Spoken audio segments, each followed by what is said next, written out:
नमस्कार दोस्तों, स्वागत है आपका एक बार फिर से स्टडी विद एकांत पाठक यूट्यूब चैनल पे। मैं हूं एकांत पाठक और आज हम लोग पढ़ने वाले हैं फंडामेंटल कॉन्सेप्ट्स ऑफ ओबी। हम लोग ऑर्गेनाइजेशन बिहेवियर की लेक्चर सीरीज को कर रहे हैं, जहां पे हम लोग ने सीखा है कि किस तरीके से एक पर्सन की इकोनॉमिक के साथ साथ साइकोलॉजिकल नीड्स भी होती हैं। जहां पे हम लोग पीपुल और ऑर्गेनाइजेशन को एज अ वन ट्रीट करते हैं, जहां पे हमें मदद करनी होती है, एक बिहेवियर सेट करना होता है, एक ऐसा इन्वायरमेंट सेट करना होता है जहां पे पीपल अच्छे से काम कर सकें। तो फंडामेंटल कॉन्सेप्ट क्या है? अब देखिए, फंडामेंटल कॉन्सेप्ट क्या होता है।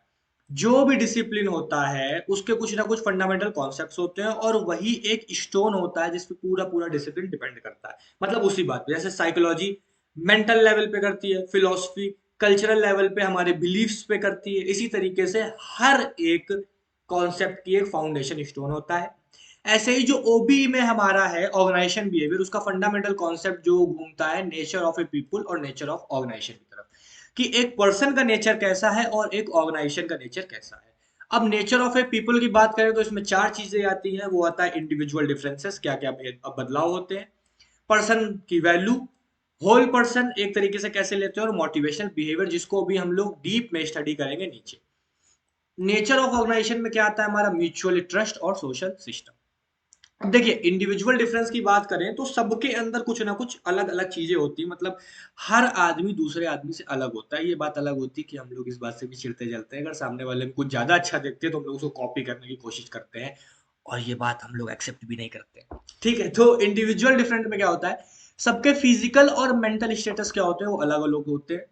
चाहे हम लोग जेंडर की बात करें, चाहे एज की करें, चाहे हाइट की करें, चाहे वेट की करें, चाहे कॉम्प्लेक्शन की करें, चाहे इंटेलिजेंस की करें, चाहे एटीट्यूड की करें, चाहे मोटिवेशन की करें, चाहे परसेप्शन की करें, हम लोग किसी भी फैक्टर में बात करें तो एक पर्सन दूसरे पर्सन से हमेशा डिफरेंट होता है।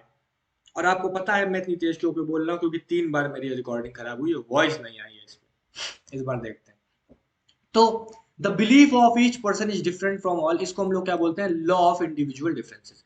हर आदमी दूसरे आदमी से अलग है। इसका मतलब ये है कि जो भी हमारा मैनेजमेंट है, उसे हर एम्प्लॉय को डिफरेंटली ट्रीट करना है और उनसे बेस्ट निकालना है। मतलब कि अगर किसी का मोटिवेशन लेवल लो है तो उसे हमें मोटिवेट करना है और उससे बेस्ट निकालना है। अगर कोई जल्दी पैनिक होता है तो उसकी पैनिकनेस को खत्म करना है और उससे बेस्ट निकालना है। मतलब हर पर्सन को हमें सही से स्टडी करना है, अपने हर एम्प्लॉय को सही से स्टडी करना है, उसके बाद उसको उस चीज में बेस्ट करके उससे बेस्ट परफॉर्मेंस को लेना है, ताकि वो भी सेटिस्फाई हो सके, आप भी सेटिस्फाई हो सके। दूसरा होता है वैल्यू ऑफ ए पर्सन। अब देखिए, पीपल जो है उनको ट्रीट किया जाना चाहिए रिस्पेक्ट से और डिग्निटी से। They are not like other factors of production. खाली उन्हें यह ना समझिए कि वो हमारा एक तरीके से प्रोडक्ट है, उनसे काम लिए रहे, वैसा कि आजकल ऐसा कहीं होता नहीं है। हर जगह प्रोडक्ट ही समझा जाता है, आपसे काम ही लिया जाता है, शोषण अलग से किया जाता है। लेकिन हम लोग ऐसा मानते हैं कि एक ऑर्गेनाइजेशन के अंदर वैल्यू करनी चाहिए पर्सन की। हंसी आती बढ़ाते हुए। तो रिस्पेक्ट होनी चाहिए, डिग्निटी होनी चाहिए। ठीक है, फिजिकल फैक्टर्स के साथ साथ वो जो है उनको अलग ट्रीट किया जाना चाहिए, मतलब वही रिस्पेक्ट डिग्निटी देनी चाहिए। होल पर्सन, अब देखिए क्या है, जो एम्प्लॉय है उसका सिर्फ ब्रेन और स्किल्स पे ही हमें ध्यान नहीं देना चाहिए कि हम सिर्फ ब्रेन और स्किल पे ध्यान दे रहे हैं। हमें उसे एक तरीके से फैमिली लाइफ को छोड़ के वो हमारे पास आ रहा है, तो हमें उसे फैमिली जैसा बिहेवियर देना चाहिए। ओ माय गॉड, वैसे आपका ब्रेन और स्किल देख के ही आपको सिलेक्ट किया जाता है, आप भटकेगा नहीं, लेकिन आपको पेपर में क्या लिखना है, as a whole person treat करना चाहिए। सिर्फ ब्रेन और स्किल नहीं, एक पर्सन को फैमिली वाला व्यवहार देना चाहिए, उससे प्यार से बात करनी चाहिए, आइए जी आप कैसे हैं, ये सब करना चाहिए। मतलब ऐसा भी नहीं करना चाहिए।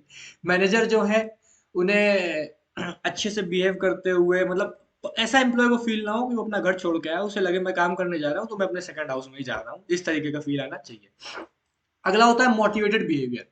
ये बहुत जरूरी है कि जो भी एम्प्लॉय है वो मोटिवेटेड रहे ऑर्गेनाइजेशन के अंदर। वो उसके अंदर जो उसकी नीड्स है उनको समझा जाए, अगर कोई प्रॉब्लम आती है तो उसको फुलफिल किया जाए, और साथ ही साथ टाइम टू टाइम में सेमिनार्स लिए जाने चाहिए जिससे पर्सन को मोटिवेट किया जा सके। तो नेचर ऑफ पर्सन में ये चार चीजें थी जिनको हमने देखा। सबसे पहला इंडिविजुअल डिफरेंसेस, हर आदमी अलग अलग होता है, उसे सही तरीके से ट्रीट करो उसके हिसाब से। Value of person, her person को रिस्पेक्ट और डिग्निटी देनी चाहिए। होल पर्सन, खाली उसकी ब्रेन और स्किल्स को मत देखो, उससे फैमिली की तरह बिहेव करो। Motivated behaviour, time to time पे मोटिवेट करते रहो और स्किल्स को डेवलप करवाते रहो। अगला आता है हमारा नेचर ऑफ ए ऑर्गेनाइजेशन।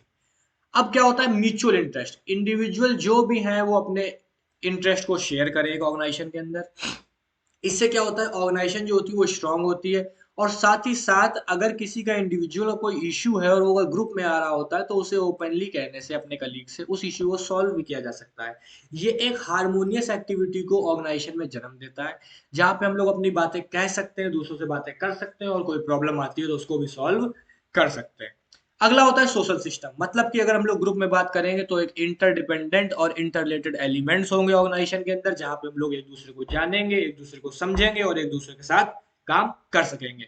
और साथ ही साथ हम लोग क्या होंगे, एक रिलेशनशिप का एक पैटर्न फॉर्म करेंगे जहां पे हर आदमी दूसरे आदमी को जानता होगा, उसकी मदद करता होगा। और साथ ही साथ में ये एक सोशल ऑर्गेनाइजेशन और सोशल स्ट्रक्चर भी कहा जाता है, जो कि हर ऑर्गेनाइजेशन में होना चाहिए। मतलब सोशल सिस्टम होना चाहिए, आपस में बात, म्यूचुअल इंटरेस्ट होना चाहिए, मतलब कि हम लोग आपस में बात कर रहे हैं, एक ग्रुप बन रहा है जहाँ पे लोग एक दूसरे की चीजों को समझते हैं और कोई प्रॉब्लम आती है उसको डिस्कस करते हैं। आई होप सो आपको ये समझ में आया होगा। पूरी प्लेलिस्ट जो है ऑर्गेनाइजेशन बिहेवियर की, उसका लिंक डिस्क्रिप्शन में, आप जाके चेकआउट कर सकते हैं। मैं हूं एकांत पाठक, आप देख रहे थे स्टडी विद एकांत पाठक यूट्यूब चैनल। पसंद आया तो वीडियो को लाइक करिएगा, चैनल को सब्सक्राइब करिएगा। Thank you, have a nice day, bye bye.